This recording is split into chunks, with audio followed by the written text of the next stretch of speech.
భగిని హస్తభోజనం యొక్క విశిష్టత ఏమిటి? దానిని ఎందుకు జరుపుకుంటారు? మనము చేసే ప్రతి ఒక్క పండుగకు పురాణ కథలు ఉన్నాయి.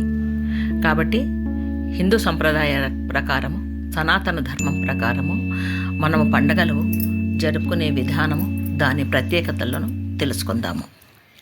సూర్యుని కొడుకు యముడు, కూతురు యమున.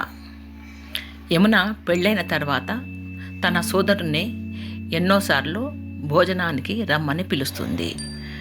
అనేక కారణాల వల్ల యముడు సోదరింటికి వెళ్ళలేకపోతాడు.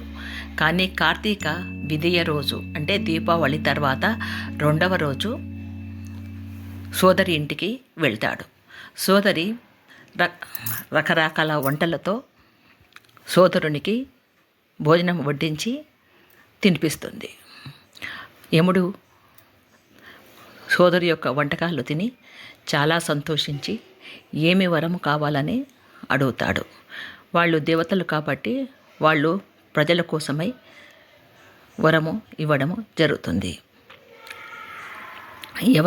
యముడు ఎవరైతే సోదరి ఇంట ఆనాడు భోజనం చేస్తాడో వారికి అపమృత్యు దోషము, అకాల మరణము ఉండదు, ఐశ్వర్యవంతుడిగా ఉంటాడని యముడు చెప్తాడు.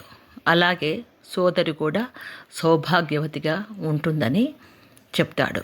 కాబట్టి ఆనాటి నుంచి ఈనాటి వరకు దీపావళి 2వ రోజు కార్తీక విదియ నాడు భగినీ హస్తభోజనమని సోదరుడు కలిపి ఆ రోజు సోదరి ఇంట్లో భోజనము చేస్తారు.